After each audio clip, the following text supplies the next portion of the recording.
Hey guys, welcome back to my channel. I hope you're all doing really well. I hope you all had a great Christmas.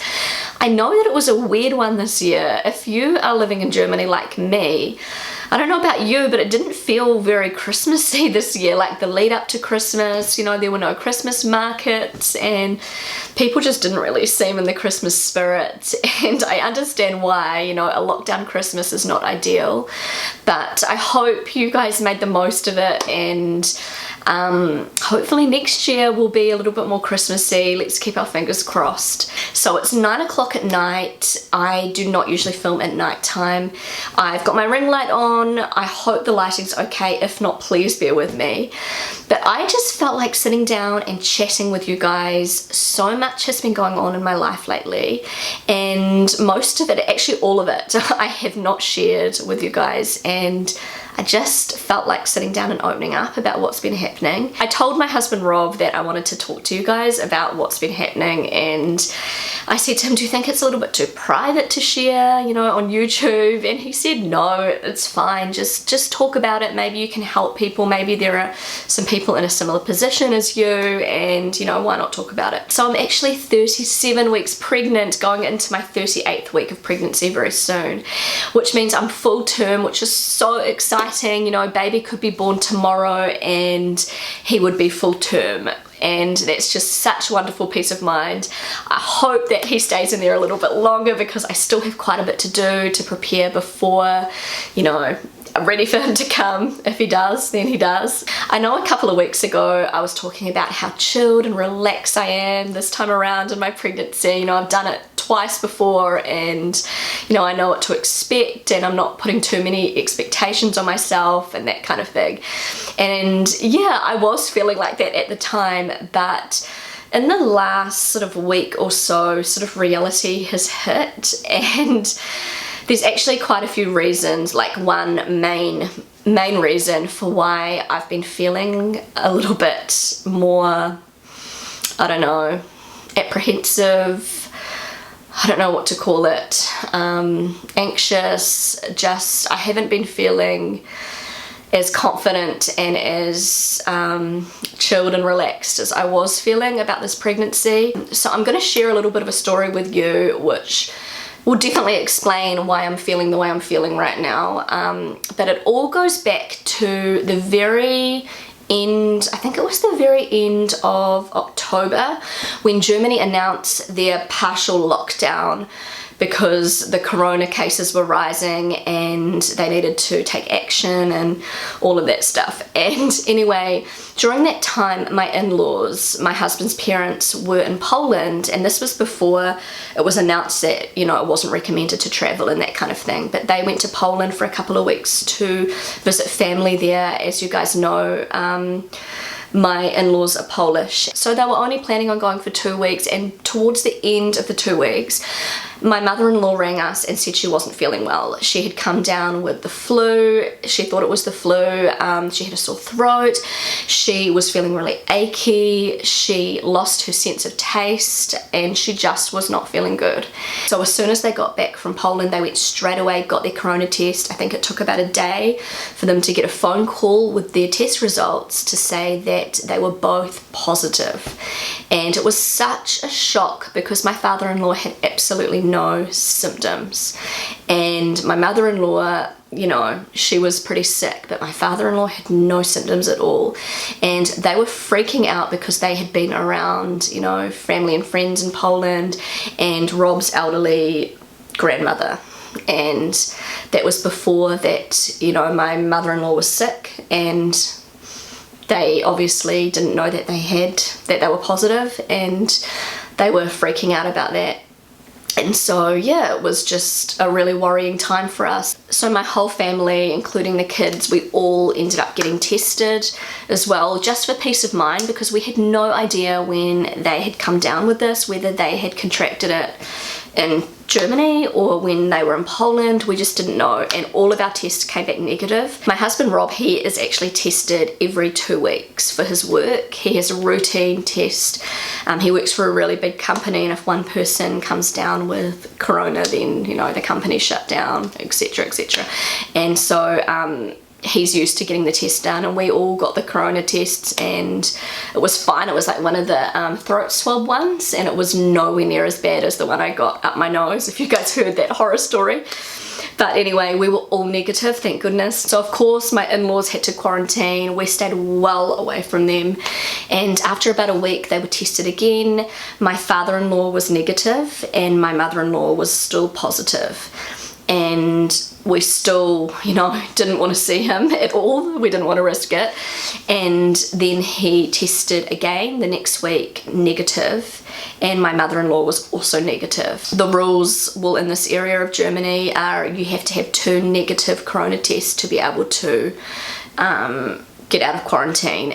So my father-in-law, of course, waited until my mother-in-law had a second negative corona test before they were allowed to go about life as usual. But during that time that my in-laws were in quarantine, we got some devastating news that Rob's, my husband's grandmother in Poland, passed away suddenly. And yeah, it was a real shock. She wasn't in good health. Something that was really devastating for all of us was the fact that she passed away from complications related to corona. So she was tested and she also came back positive. And so obviously my in-laws had passed that on to her when they were in Poland without knowing, and they took it really hard. It was just a super weird, sad, just really hard time for everybody, especially Rob's mum, knowing that, you know, she probably had passed this on to her mother, and it wasn't her fault because she didn't know. She had no idea that she didn't even feel sick when she was with her.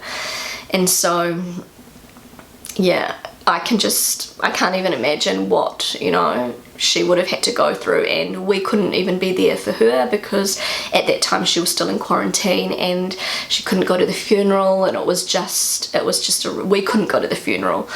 It was just a really tough situation, and so yeah, we were going through all of that, which was not nice at all. But anyway, after all of that happened, it was just a tough time. Everyone just had really heavy hearts, and it was tough. And my mother-in-law thankfully made a full recovery, and my father-in-law was never sick in the first place, so he was absolutely fine. But you know, after 2 positive tests, then we felt comfortable, you know, to meet up with them again, and it was totally fine. And yeah, we spent a lot of time with my in-laws and everything, and it was great to see them again. And a couple of days actually before Christmas, we got a call from my mother-in-law to say that she had tested positive again for corona. And it was just such a shock to hear. It was shocking to hear because we had been around them a lot. We'd spent a lot of time with them. You know, the kids had been around them, cuddling them, and just, I don't know, it was just, we'd had a lot of contact with them, and they'd had a lot of contact with other people. We thought that they were totally fine. They had no symptoms anymore.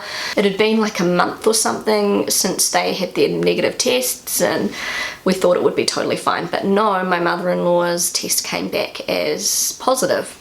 And so, you know, what does that mean for us? I straight away rang my sister, who is an intensive care nurse. She works at one of the biggest hospitals in New York in the intensive care unit and looks after corona patients.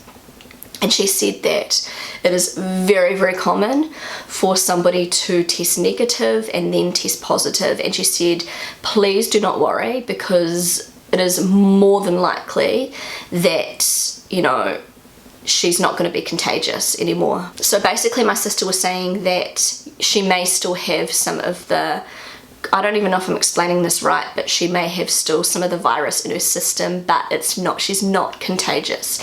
And sometimes it'll be picked up in the tests, but it's nothing to worry about.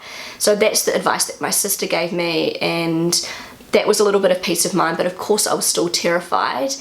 The fact that I'm pregnant. So much was going through my mind at the time. I was just freaking out. I just didn't know what to do.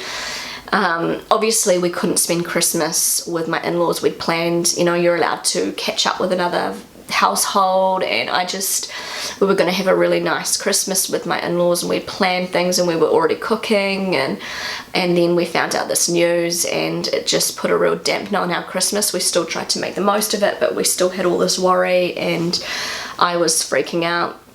And so basically, as of today, this morning, we have all taken corona tests, the whole family, and we'll find out. Do you know what? I should have filmed this video tomorrow when we actually got our results, but we'll find out definitely sometime tomorrow whether the results were negative or positive. I will let you guys know, but do you know what? I feel absolutely fine. None of us have any symptoms, and I'm really hoping what my sister told us was, you know, legit, because I trust my sister. She works with these patients, corona patients, every single day. Basically, my sister said that they need to stop testing my mother-in-law because she doesn't have it anymore. She may have a few of, you know, a little bit of the virus floating around in her body, but it's not contagious, as I mentioned, and yeah, but she has to be tested for work, and so that's the thing. And so everyone's freaking out, and especially me. And you know, I've been doing all this Googling, and you know, what happens if you're positive and you're pregnant and you're giving birth, and you know, I've heard some horror stories, and I've looked at I've watched some documentaries about this happening in America with COVID positive mothers giving birth, and their babies are taken away straight away from them, and they don't get to see them for weeks and that kind of thing. But apparently in Germany the rules are a bit different. They don't take the baby away from the mother. They still let the mother breastfeed. They just have to be careful about you know, the mothers have to wear a mask, and babies, newborns apparently are at very, very low risk of any complications related to this illness and that kind of thing. But it's still giving me major anxiety, and guys, we'll see. Like, the fact that none of us have any symptoms, we're all feeling absolutely fine, I'm pretty sure we're okay. My mother-in-law and my father-in-law were also tested today, so we're all going to find out, and I will let you guys know. Even maybe by the time this video goes up, we would have already received our results. I have no idea, but you know, please sort of keep us in your thoughts and in your prayers if that's your thing, and I just hope that everything goes well. You know, it's a nerve-wracking time giving birth anyway, but with all of this stuff, it's even more nerve-wracking. So once again, thanks for listening, guys. I hope you're all doing well. Wish me luck, and I'll see you again really soon. Bye.